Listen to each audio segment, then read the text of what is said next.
Men and women who served in the military. What's the biggest misconception of war?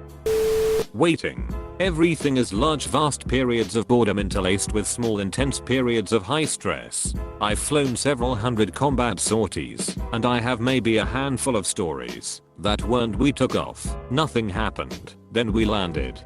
To be fair, the warfare I've seen isn't really warfare.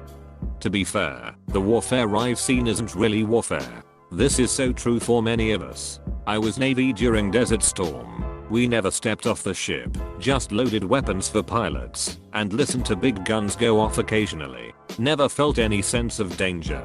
Something many people may not know, a lot of that war and recent wars have been fought by bomber crews flying out of Kansas of all places. 15 hours in flight, refuel halfway there and halfway back in the air, circle over Baghdad, or wherever for 2 to 3 hours waiting to see if command gives you a target. If not, turn around and head back to Kansas without having dropped a bomb. And if you did drop a bomb, you never saw the carnage and death it caused. It was the closest to a video game war I have ever heard of. Some of those guys got really ducked up mentally, flying and bombing, and then returning to your suburban American home. That must have seemed really weird.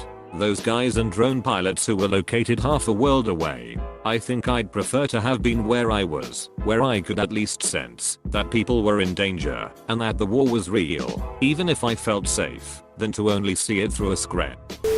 That if you gave veterans the chance to return to war, minus having to go through a packing list, pre-mobilization and SRP paperwork and immunizations, it might surprise you that more than a handful would go back in a heartbeat.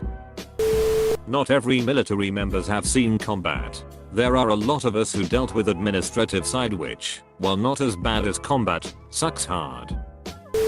According to my retired Marine co-worker, the majority of people sign up because it's a practically guaranteed job, or they want benefits, or they want a college grant, not to serve their country. Also, apparently most retired veterans get annoyed by constantly hearing thank you for your service. As my cousin puts it, I drove a truck in Germany for 4 years and spent my leave skiing in the Alps. Apostrophe.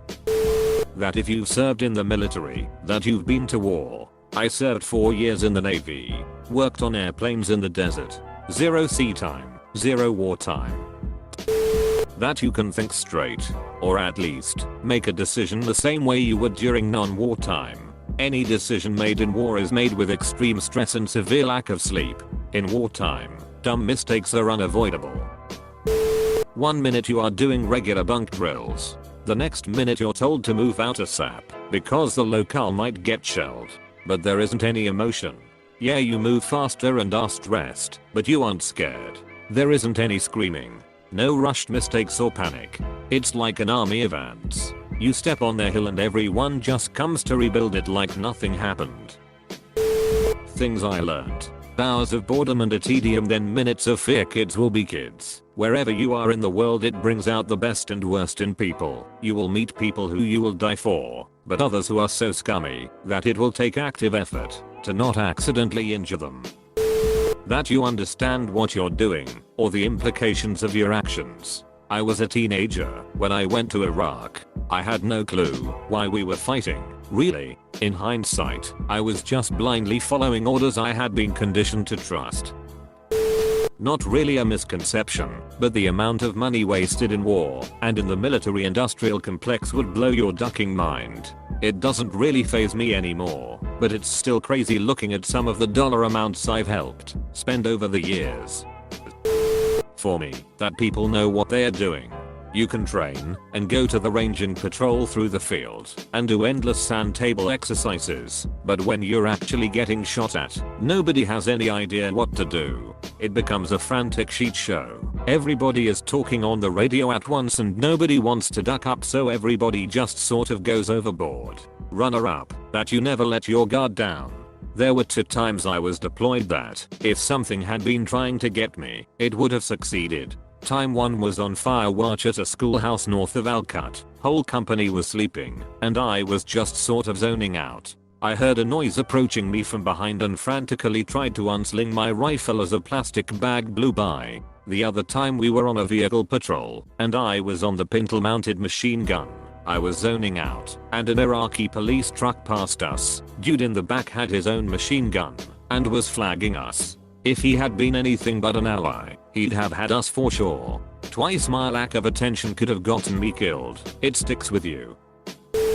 Deployments can be monotonous, more hurry up and wait than actually doing our job. The shitty civilian narrative / stereotype that we must all be infantrymen and probably have killed someone, when in reality, not everyone was combat arms. The typical social media vet voices thinking they can speak for all of us, which is not helping the public perception of today's veterans.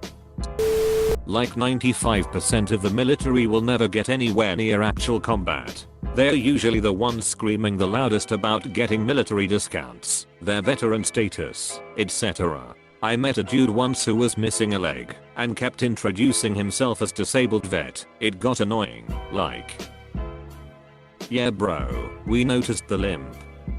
And you're wearing shorts, we see the metal. We asked him how it happened. IED, firefight, nope, improperly jacked up a plane to change a tire at home station, and it fell on him. Side note, if you used to be a show clerk, active, guard, or reserves, and you change your Facebook profile pic to one of you in a uniform on Veterans Day every year, and or posts that picture of the check you wrote to the country for your life, go duck yourself. It's embarrassing. Same goes for ops guys. Edit, like this guy, who was a mechanic in the guard, I think. I don't know, or care, but he was FB friends with a woman I ducked, so I had to Reddit. No dude who actually did cheat would post crap like this. imga.com/DLH3NQV. PNG. I'm not a vet, but I did spend the first 10 years of my life in a war zone. There are countless misconceptions. 1. That life doesn't go on. We were at war, but we still had birthday parties, etc. In fact, it is during war that you need things like that most direly. Everyone was hilarious because everything was dying. You could not cope otherwise. 2. That soldiers are heroes. Some of them somehow maintained their humanity throughout the war and still treated human beings as human beings, but many others killed senselessly, raped, stole, etc. Not to mention the fact that the majority of soldiers had to dehumanize every one of the locals to be able to cope with killing civilians every once in a while. You don't stop seeing the enemy as an enemy when you see neighborhood children playing. They're still part of the other side. 3. That any battle ever stops or is confined to a geographical location. Modern warfare spares no one, military or civilian, prepared or unprepared, man, woman or child. I served in the Lebanese army as a platoon commander, fought one battle against Islamic insurgents. No air support, limited artillery support, fighting in 1 meter wide alleys. It is very ugly, and you shit your pants from fear. What keeps you going is the men next to you. If we are going based on films, they don't show troops drawing dumb cartoons and deck art while they furiously masturbate in a 120-degree porta-john. No scenes where the guy hasn't taken a sheet in 3 days, and then when he finally can, it comes out looking like Play-Doh. When they show scenes of basic/boot, they usually skip over the reception period when recruits show up, and then get bored as duck, until you actually start hoping that you can finally go do some push-ups and get yelled at. If we are going based on real life, most people just don't realize how boring it actually is, and the weird cheat that guys come up with to pass the time. I've sat with another guy long enough that we narrated out our life stories to one another using a Forrest Gump southern accent and mapping out what actors we'd pick to play the characters in our lives. Over time you just don't care anymore. The first couple weeks you are paranoid and thinking you're going to die on every patrol. The last few weeks you are numb to everything. Nothing really bothers you. The last firefight I was in on my last tour, I just started laughing when it was happening. That deep down, you say to yourself that you or your mates wouldn't be part of the statistics. It's so low, everything is alright, and then you're wrong. Twice on my case. It's a misconception between a man to himself. 2003 Iraq invasion, Army infantry. We captured a number of insurgents. Some spoke English. I really liked some of them. Some are really nice guys outside of being on the opposing team. I had so much more in common with them than people back home. While I don't support them, have sympathy, or believe in what they were doing by any means, the hurt/killed people I knew. But I won't forget them either. My ex is from Bosnia near the border of Serbia. When the war broke out in the 90s it was chaos there. He had cousins who were fighting for Serbia, him for Bosnia. He never would know if he would see someone he knew on the other side. He actually ended up killing his math teacher. It's crazy to imagine how personal war really is. As an American, I never really understood how personal war actually can be until he told me those stories. Not sure anyone will see this by now, but here goes. For me it was adjusting to life. After I came back, I spent 7 solid months in a remote part of Afghanistan without any R&R. We had no luxuries and very little creature comforts. We were sheeting in bags and burning them, pissing into tubes in the floor, and washing ourselves with a little bag of water that we'd leave in the sun to warm up. We were contacted almost daily with small arms, RPGs and IDF. A Chinook would land now and then and give us more rations and whatnot, and we housed some Yank Khalsins that were passing though a couple times, but that was it. We were on our own and up against it. Constantly stressed, exhausted and sleep deprived. I eventually got to the stage where I couldn't imagine my family's or girlfriend's faces in my thoughts anymore. Days blended into weeks, and weeks into months. Time and date had little meaning. And then one day a chopper picked me and the rest of my platoon up, and we were out of there. There was no last mission to achieve a final objective, no wild celebration of victory. We just up and left. A few days later I was sat on my couch watching BBC News like nothing had ever happened. The world had carried on, and not even noticed I was gone, or that I'd endured these hardships. I could not escape the feeling of restlessness. I was on edge all of the time, pacing up and down my house, and twiddling my thumbs not having a clue what to do. I was ripped from a high intensity dangerous environment, and went from 100 to 0, so quick that a younger me didn't know how to deal with it. I'm National Guard. I'm Camo, waiting for our upcoming deployment. Maybe someday I'll be able to post what it's like if I ever do see combat. I honestly don't know what to expect, being in a field artillery unit.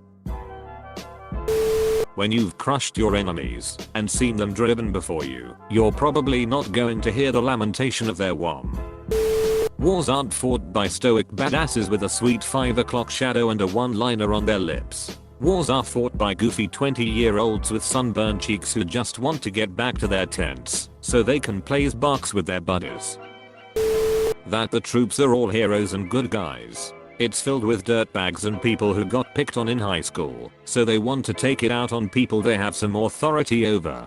I've worked with guys who ended up being convicted for possession of child pronoun, grape, all kinds of shit, and so many pieces of shit cheating on their spouses I've lost count. A guy on my squad in Afghanistan cheated on his wife, who was also deployed to the same place with us. So many guys who pull these amazing, gorgeous, smart, funny, and good-hearted women just because of their uniform, and wouldn't even hesitate to jump on the chance to cheat on them at every possible opportunity. I've seen a fair amount of women do it too, but even accounting for the number of men vs women, I saw an unbelievably high number of men cheating on their spouses. They just laugh it off. So much fake appearances and petty high school masculinity bullshit. I couldn't get out of there fast enough. If you cheat on a spouse who treats you right, I hope you fall into a pit of poisonous snakes and catch on fire when you crawl out.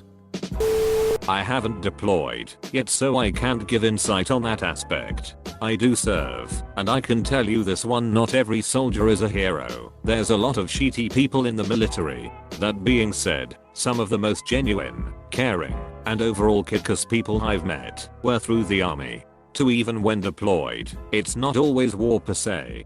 For instance, my unit is heading to Kandahar in February. Our mission is essentially babysitting contractors. No one will leave the fob. 3. The movies don't show the stupid sheet. Waiting for hours to do something. Constantly cleaning sheet you cleaned the day before. Sitting in 2-hour meetings going over and changing a training schedule that'll be thrown out the window regardless because inevitably shit happens and you have to adjust accordingly. 4. Basic is not hard, like, at all. Your drill instructors will essentially hold your hand through everything. Just show up at the right place, in the right uniform, on time, and you'll make it through. 5. Your experience is unit dependent. You can get an awesome unit with great leadership, where you're working 0900 to 1600 and that's it. Or you can get a shitty unit with shitty leadership, where you're working 0600 to 1900 and get pulled for details on the weekends, etc. 6s6 plays a lot of spades. When it comes to actual combat, I think the biggest misconception is how little you actually know what the duck is going on. We are so used to war movies, where the camera shows the good guys, then the bad guys, then the good guys moving, then the bad guy getting his RPG ready, then the good guys, then a couple bad guys getting shot, then the bad guy firing the RPG, then the RPG flying through the air. In reality, you only have your own point of view and it's damn near impossible to take everything in. So many times you're just shooting in the same direction as everyone else.